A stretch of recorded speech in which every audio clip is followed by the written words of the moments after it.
I'm joined now by military analyst, retired Air Vice Marshal Sean Bell. Good to see you, Sean.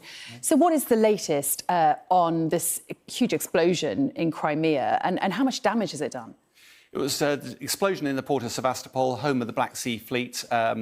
The tanks, the Russians claim that 4 tanks were destroyed. In fact, it looks like 10 vast storage facilities for fuel oil and potentially up to 40,000 tonnes of fuel oil was destroyed. Today, although this happened yesterday morning, today it's all under control, but the Russians have claimed that Ukrainians actually did a drone strike which caused this, and they said it was mounted from Odessa, which is 250 kilometres away. That's a long way away for the drones to come. They've also claimed it was the Mugin 5 drones shown here. These are 25-kilogram warheads. They're about 5 metre wide, 3 metres long.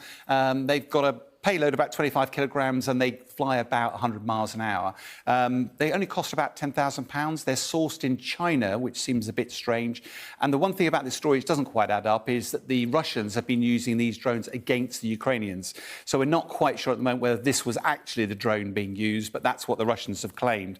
Now, individually, these are very vulnerable. But if you put them as a swarm of drones, and it looks like the Ukrainians have used 10 at a time, so the Russians air defences managed to take out some of them, 2 managed to get through. And as you see, it's the danger of having these sorts of large quantity drones that are relatively cheap and cheerful, individually not very effective, collectively can be very dangerous. Right. Now, it's interesting that Ukraine hasn't claimed responsibility for this attack. One would assume that Russia, wouldn't be targeting their own critical infrastructure either. Nevertheless, we are awaiting this spring offensive. Could this be the beginning of the opening salvo? One of the things about this spring offensive, much vaunted, it won't start with a fanfare of trumpets and, we're off. It will almost certainly be a phased approach. And the first phase will be Ukrainians taking out lots of Russia's logistics support and things like the fuel. Where will that offensive happen? 3 main areas, possibly up into the Donbass region. The trouble is there's been fierce fighting going on there, and actually it will be very difficult to reverse that quickly. The Crimea, the trouble is that's massively reinforced and it'll be very difficult for Ukraine to make progress there. So almost certainly it's going to be this land bridge area here where the main focus of the attack's likely to be. If Ukraine's going to be successful in these troops and equipment, 14,000 troops that have been trained in the UK have now found their way back to Ukraine. They're ready to go. And that's just the UK.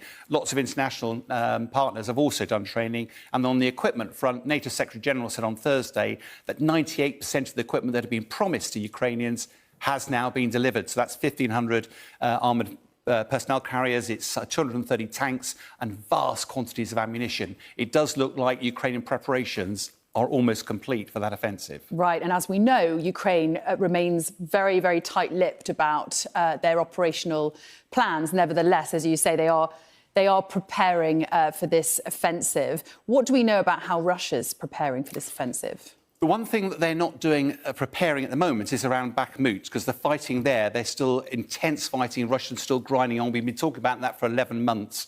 The Russians control about 87% of Bakhmut now. But away from that, it's pretty evident Russia are very nervous about what Ukraine's going to do. After all, Russia's already lost 50% of the territory that it had taken at one stage in this war. If we look at it in Crimea, there's a vast equipment storage area in Crimea. Over the last few days, that has been emptied of armoured personnel, vehicles and tanks, completely emptied and redeployed.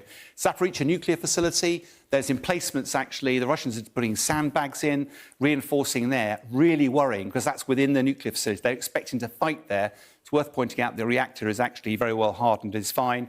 To the east of Zaporizhzhia, 120 kilometres of trenches, some of them visible from space, but also these dragon's teeth, which we haven't actually seen since the Second World War.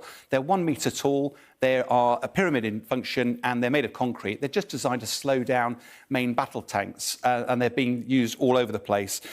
This is old footage from last year, but it still shows the valid. I mean, the very fact that we've not been talking about the war in Ukraine for the last week doesn't mean there's not a lot going on behind the scenes, and there's definitely a storm brewing. OK, Sean, always good to see you. Thanks very much indeed. Thank you.